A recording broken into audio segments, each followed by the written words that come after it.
Maligayang pagdating sa Boston South Station.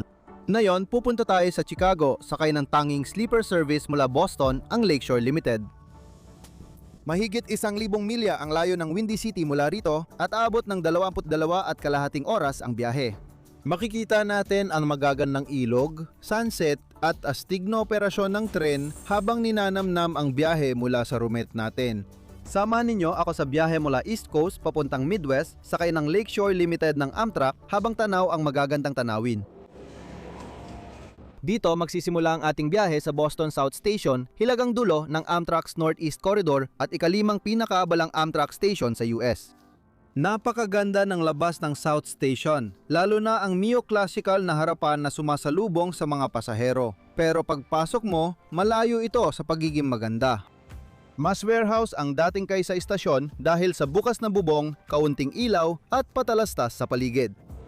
May ilang hintuan sa paligid ng istasyon pero may access kami sa Metropolitan Lounge dahil sa sleeper ticket. Ang lounge sa Boston ay nasa kaliwa ng main entrance katabi ng ticketing area. Malaki ang lounge na ito at may magarang disenyong mataas na kisame. Maraming upuan, ilang workstation sa likod at kaunting libreng merienda at inumin. Pero hindi pa nare-restock ang merienda pagdating namin. 20 minuto bago umalis, inanunsyo na ang pagsakay sa Tren 4 na 449 Lakeshore Limited. At heto na, 3 bagon lang ang Tren 4 na 449 binubuo ng aming sleeper, isang cafe car at isang coach car na may 2 lokomotibo sa unahan. Nasaan ang iba nito? Nasa New York kasi ang natitira. Ang Lakeshore Limited ay binubuo ng 2 bahagi, Boston at New York. Nakikita ang 2 tren sa Albany kung saan sila pinagdudugtong at sabay na bumibiyahe papuntang kanluran patungong Chicago. Ang pagsasama ng 2 bahagi ay isang napakagandang operasyon at isa sa mga bagay na dapat nating abangan pagdating natin sa Albany. Ngayon, sasakay muna tayo at daraan sa pasilyo papunta sa kwarto numero 7 na magiging tahanan natin sa susunod na 22 oras. Dahil 2 passenger cars lang, mabilis ang sakay at eksaktong umalis tayo mula Boston papuntang Chicago.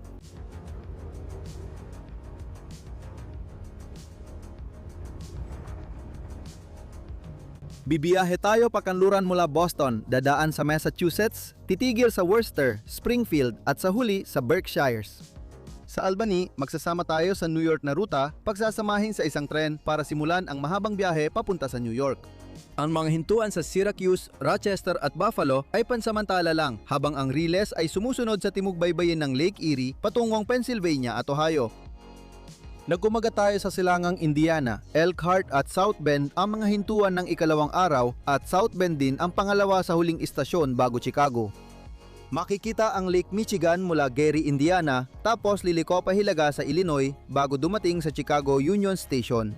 Aabutin natin ang kabuwang 1,018 milya sa biyahe natin ngayon na may oras ng paglalakbay na 22 oras at 22 minuto. Ang una nating hintuan ay ilang minuto lang mula rito sa Boston Back Bay. Mabilis lang ang hintuan dito. Nandito si Tren Guy 600 at 49 at si Rayleigh Raposa sa Lansdowne para magpaalam.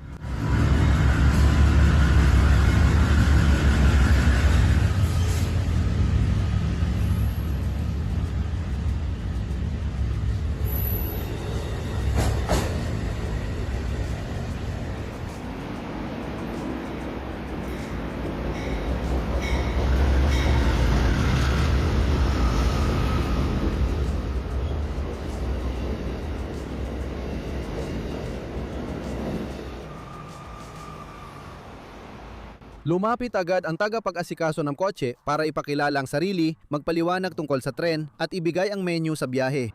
Ang Lakeshore Limited ay may flexible dining service ng Amtrak na mas epesyente at reheat-eat ang estilo ng pagkain. Di sila kasing sarap ng tradisyonal pero mas okay sila kaysa sa sinasabi ng karamihan. 3 ang pagpipilian sa almusal at 5 naman sa tanghalian at hapunan, kaya marami tayong mapagpipilian sa tanghalian, hapunan at almusal bukas. Sinasabi kong tanghalian ngayon pero wala tayong dining car at kapag walang dining car, wala ring dining service. Sa halip, ang mga sleeper na pasahero ay binibigyan ng libreng pagpili ng pangunahing putahe, inumin at isang bag ng chips para sa tanghalian mula sa kafe. Para sa tanghalian, kinuha ko ang kape at ang bagong cheese pizza. Karaniwang Amtrak na kape okay lang pero di ka mangha-mangha. Medyo makunat ang pizza pero malasa ito at masarap ang timpla ng mga rekado sa sarsa. Kasing sarap ba ng flex meal? Hindi, pero ayos na pamalit sa dining car. Ngayon na busog na kami, oras na para ituon ang pansin namin sa aming sleeper car.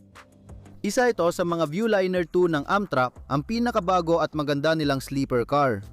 Ginawa ng CAF noong mga huling taon ng dekada 2010 at mga unang taon ng dekada 2000, 20 ang Viewliner 2 ay may modernong ilaw, komportableng wood veneer at bagong disenyo ng loob para sa ika-21 siglong paglalakbay. Naglalakbay kami sa isang roomette, ang pinakamaliit na sleeper accommodation na may sukat na 3.5 ng 6 at kalahating talampakan o 2 metro ng 1 metro. Ang bawat roomette ay may upuan para sa 2 pasahero, pero mas komportable ako kapag mag-isa lang akong naglalakbay.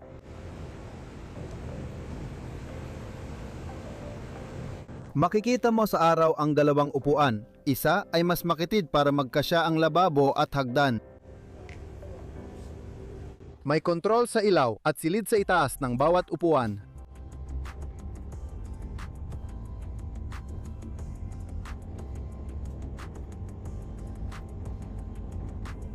Makikita mo sa pagitan ng upuan ang bentilasyon at mesa para sa pagkain. Bagong-bago man ang mga sasakyan, hindi pa rin sila perpekto, lalo na sa aming lagayan ng tasa.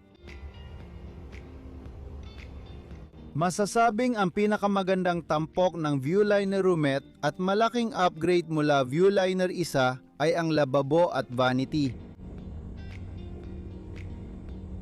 May 2 saksakan at ilang kontrol sa tabi ng lababo. Ang lababo ay natutupi pababa sa hakbang, lumalabas ang malaking palanggana at gripo. Ngayon, may lababo tayo pero walang palikuran. Ang mga lumang Viewliner ay may ensuite na palikuran sa ilalim ng mas mababang hakbang. Inalis ng Liner 2 ang mga pasilidad sa kwarto at pinalitan ng pampublikong banyo sa dulo ng bawat bagon. Gusto ko ang desisyong ito dahil ayokong matulog malapit sa palikuran. Pero para sa mga pasaherong hindi mobile o ayaw ng pampublikong pasilidad, mamimiss nila ang palikuran. Kahanga-hanga ang storage space sa Viewliner 2. May 2 medium size na compartment sa ilalim at gitna ng hagdan at malaking lagayan ng bagahe sa itaas ng upuan. Kung ikukumpara sa Superliner, bawat kwarto sa single-level fleet ng Amtrak ay may 2 bintana, isa sa upuan, isa sa upper bunk. Dito, ang upper bunk ay bumababa mula kisame sa mga truck at humihinto sa ilalim ng upper window. Magkakaroon tayo ng mas malalim na pagtingin sa mga tulugan kapag dumating na ang gabi. Bagamat maliit, ang roomette ay magandang opsyon para sa solo traveler at magkapareha. Sa likod ng bagon, may 2 mahalagang pasilidad, banyo at shower. Maganda at medyo maluwag ang bawat banyo kahit di accessible ang pasilidad. Ang shower para sa roomette passengers ay nasa kabilang pasilyo at pag binuksan ng pinto, makikita ang malaking at magandang shower stall. Palagi kong na-enjoy magbiyahe sa Viewliner na para sa akin ay perpektong halimbawa ng dapat tularan ng lahat ng sleeper car. Bagamat pribado at komportable ang roomette natin dahil malapit ito sa lokomotibo, kailangan nating tiisin ang ingay ng busina buong gabi. Matagal na nagbago ang tanawin sa labas tungo sa magagandang kagubatan ng gitnang Massachusetts. May papalitan ang taniman at latian sa labas ng bintana habang ang kagubatan ay sumusunod sa gilid ng riles, waring nais sumama ng mga puno.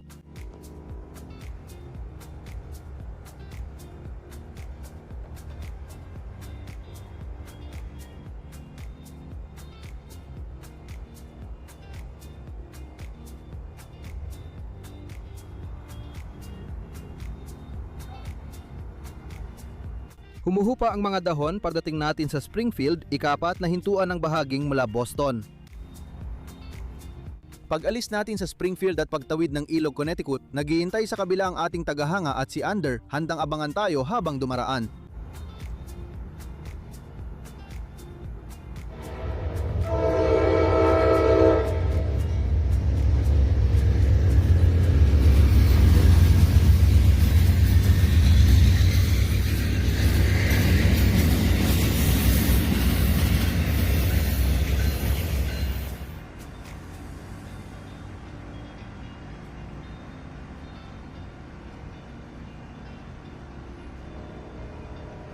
Mula Springfield West, katabi natin ang Ilog Westfield. Sa kasamaang palad, mahirap ma-enjoy dahil sa mga puno, pero kamangha-mangha ang tanawin ng mga dahon mula sa bintana sa likod ng tren.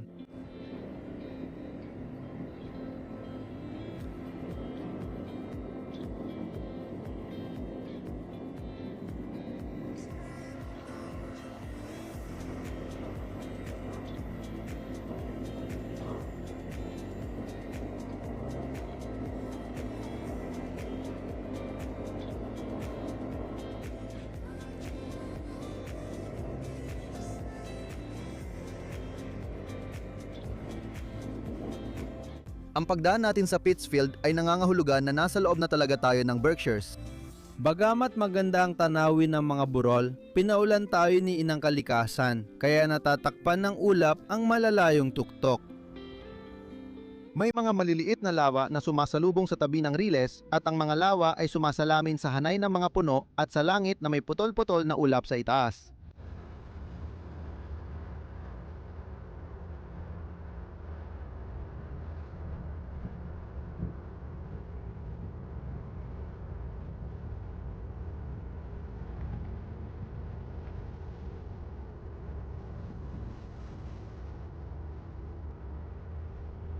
Pagkalipas ng mahigit 5 oras mula Boston, dumating ang Lakeshore Limited sa Albany.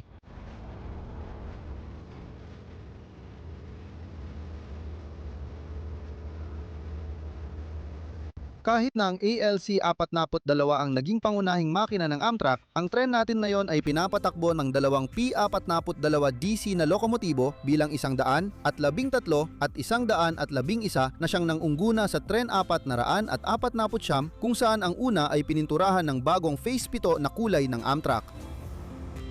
Unang hintuan ng Albany sa Lakeshore Limited para sa sariwang hangin at dito rin pagsasamahin ng tren mula New York. Tungkol dyan, narito na sila ngayon. Nasa unahan ang tatlong P32 AC na lokomotibo, kasunod ang bagaheng bagon, sleeping car, dining car at mga coach car.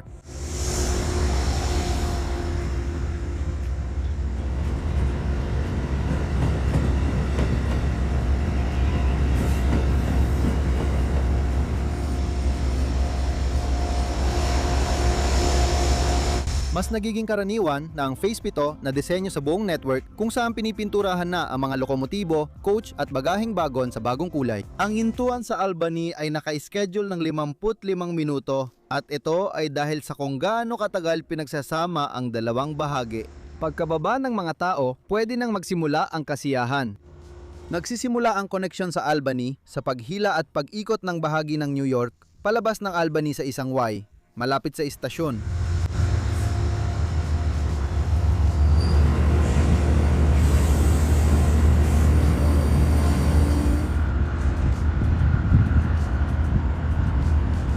Mayong paatras na bumabalik ang tren sa istasyon at ang mga lokomotibo ay nasa likuran na ng tren.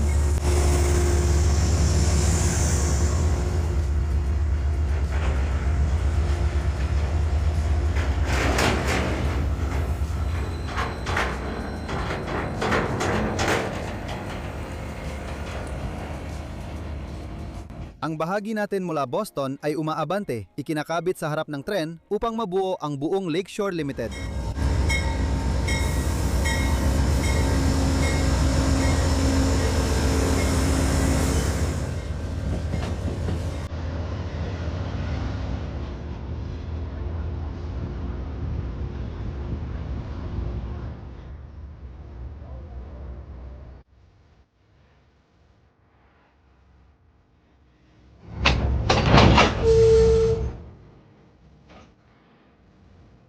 Pinag-isa na ang dalawang bahagi at handa na ang Lakeshore Limited na bumiyahe papuntang Chicago. Maganda ang sayaw ng mahika ng operasyon ng riles at gustong-gusto ko itong panuorin.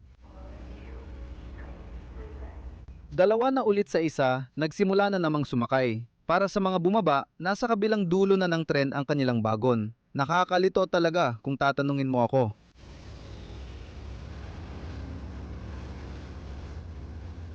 Pagbalik sa loob ng tren, oras na para umalis. Tumatawid kami sa Ilog Hudson habang nagkakaginto ang langit sa dapit hapon.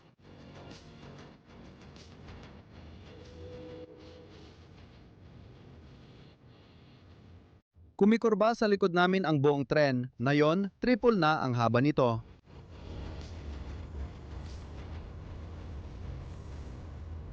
Sa kanluran ng Albany ay isa sa ilang mabilis na biyahe sa Empire Corridor mula Buffalo hanggang New York City. Dito, umaabot tayo ng 100 milya bawat oras at lumalabo ang tanawin sa bilis ng takbo.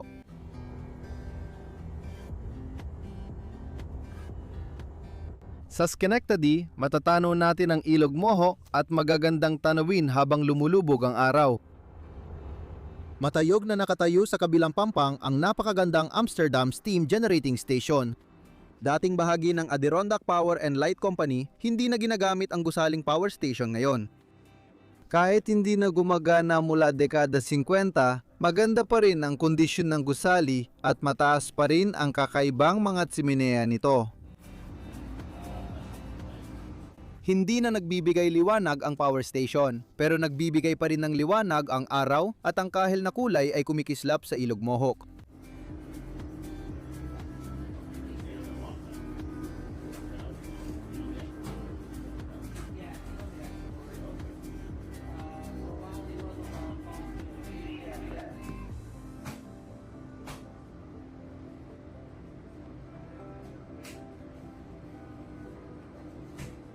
Madilim sa lambak pero maliwanag pa rin ang mga burol sa papalubog na liwanag.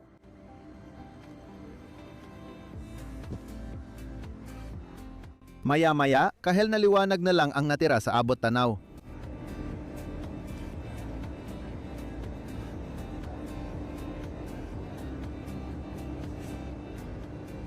Tamang-tama ang tiempo, oras na para kumain. Kasama ng bahaging galing New York, dumating din ang dining car kaya matitikman na namin ang flexible dining menu. Lahat ng single-level diners ng Amtrak ay mga Viewliner 2 na may bukas na dining area sa isang dulo at kusina sa kabila. May 5 pagpipilian sa tanghalian at hapunan ang flexible dining menu. Maganda ra ang feedback sa butter chicken, kaya yun ang in-order ko o sinubukan kong umorder nun. Mukhang marami nakarinig ng maganda tungkol dito, kaya ubos na ang butter chicken pagdating ko. Okay lang, marami pa silang stock ng beef paprikash, yung second choice ko. Hindi magarbo ang hapunan, sabay inihain ng ulam, may side salad roll at butter cake na panghimagas. At kasabay ng hapunan ay may libreng inuming may alcohol, kabilang na ang beer, wine at mga matatapang na alak. Ang salad ay literal na mangkok lang ng letsugas, na ayos na rin siguro. Mas okay na may gulay kaysa wala. Mainit at magaan ang tinapay.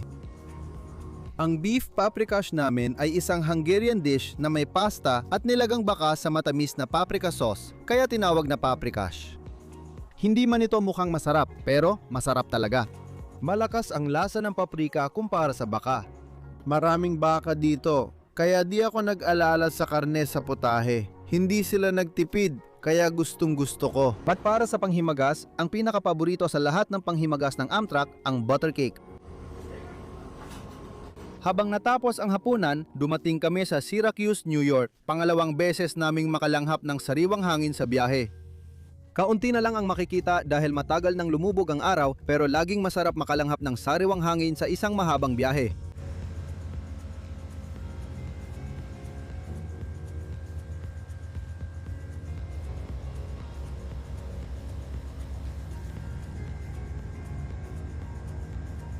Pag-alis namin ng Syracuse, oras na para matulog, pero nahuli muna kami ni Patrick Moro na mabilis dumaan.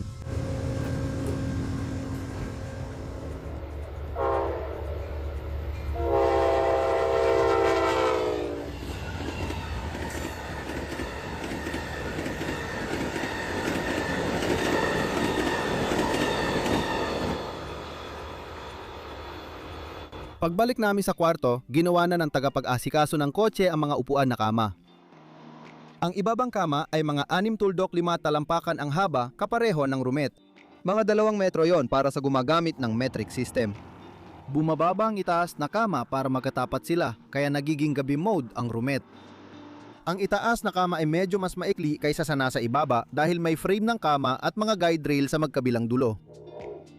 Sapat pa rin ang haba nito para kumasya ako na may taas na 6 na talampakan at 3 pulgada ng komportable.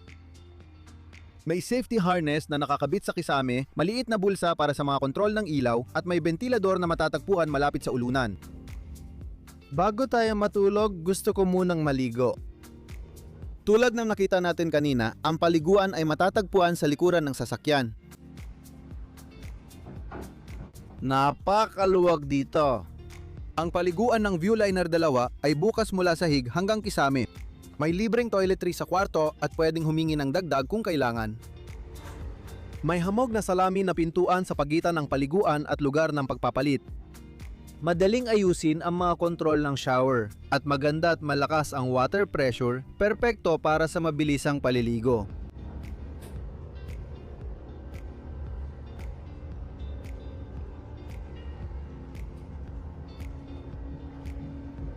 Malinis at handa ng matulog, humiga kami sa ilalim ng kumot at pinatay ang ilaw sa unang araw.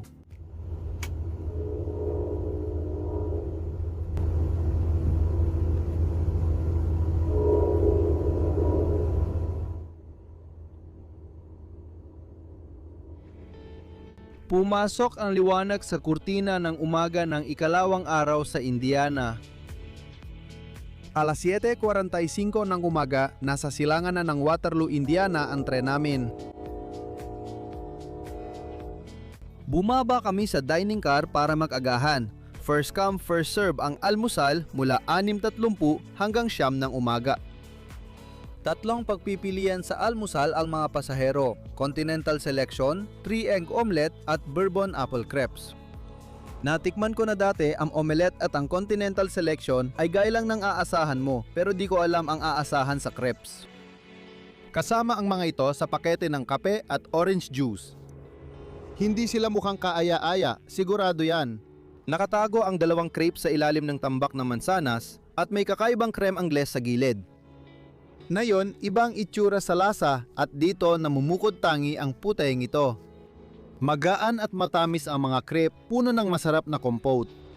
Matamis ang bawat bahagi ng puteng ito at mas angkop itong panghimagas kaysa almusal. Sa kabuuan, medyo masarap ito at magandang pagbabago mula sa tradisyonal na almusal na may itlog sa karamihan ng ibang tren. Kahit may inumin sa almusal, madalas kape lang ang binibigay sa sleeper para may mainom buong umaga. Sinasabi kong kadalasan dahil pagbalik namin sa amin, wala ang kape. Hindi ako sigurado kung nakalimutan ng aming attendant o kung hindi talaga nagdala ng coffee maker para sa biyahe na ito. Pero kahit ano paman, medyo nadismaya ako. Ayos lang, malapit na kami sa Chicago at makakabili ng kape doon. Mula South Bend hanggang Hudson Lake, kasabay natin ang electrified na South Shore Line ng Indiana, isa sa kakaunting ganitong tren sa US. Ang pangunahing linya ay nagdurugtong sa Millennium Station, Chicago at South Bend, Indiana. Kamakailan, binuksan ang 8 milyang Monon Corridor Extension na may 3 bagong istasyon hanggang Munster Dyer Station.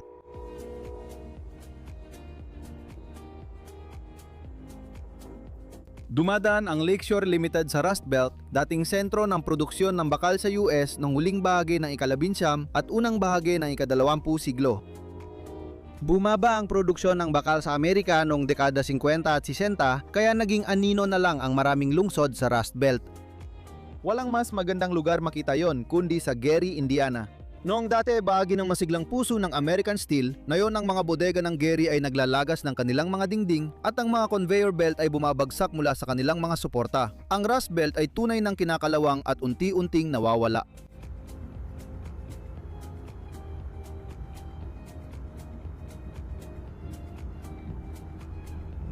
Ang pagdaan sa Hilagang Indiana ay nagbibigay ng mabilisang sulyap sa Lake Michigan.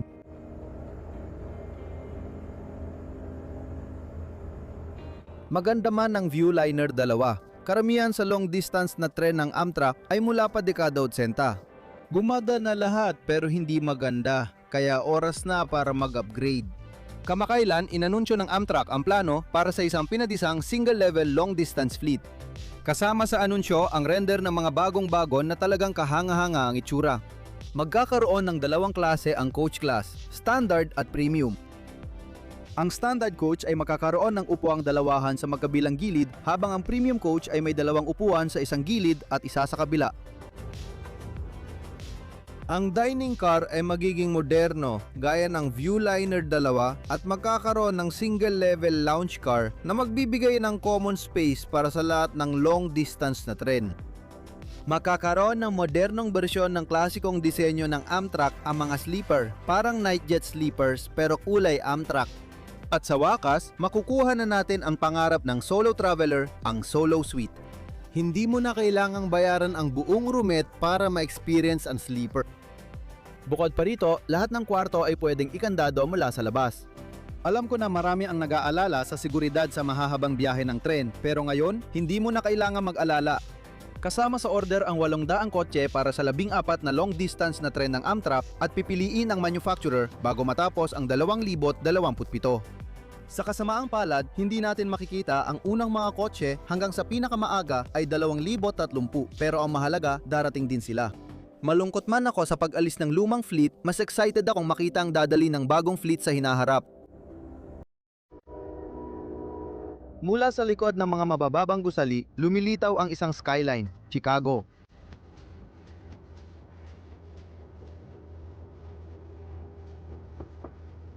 Mabagal ang huling milya kahit mabilis dumaan ang mga tren ng L ng Chicago.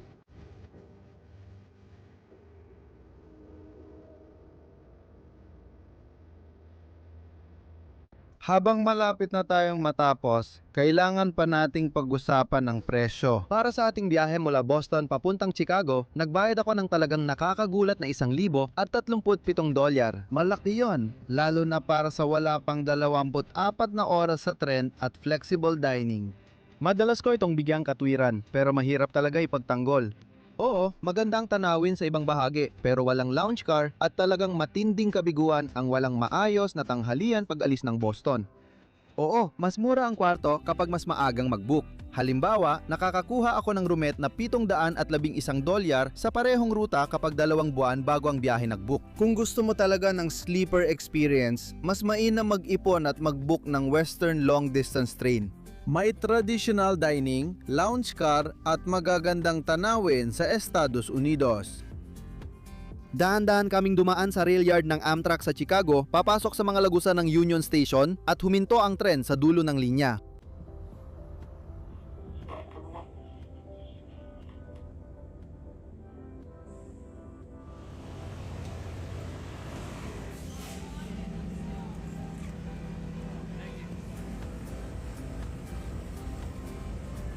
Nasa Union Station na tayo sa Chicago at pupunta na sa Great Hall para tapusin ang video ngayon.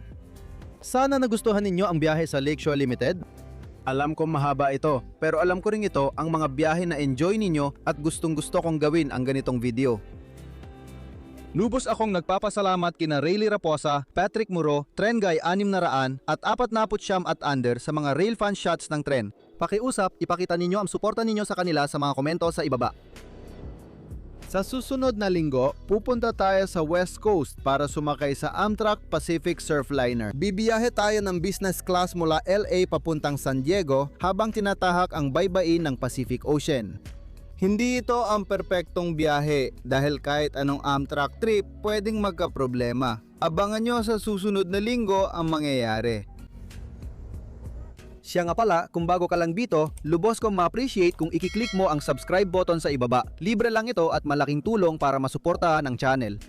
Lubos akong nagpapasalamat at nagbibigay ng shoutout sa aking mga tapat na patron at miyembro. Pinahahalagaan ko ang inyong kabutihang loob. Kung gusto mo rin mapasama ang pangalan mo sa video o gusto mo lang suportahan ang channel sa iba't ibang paraan, pumunta ka lang sa mga link sa description sa ibaba. Pero ayun, yun lang ang meron ako para sa araw na ito. Salamat sa pagsama sa akin at makikita tayo sa susunod.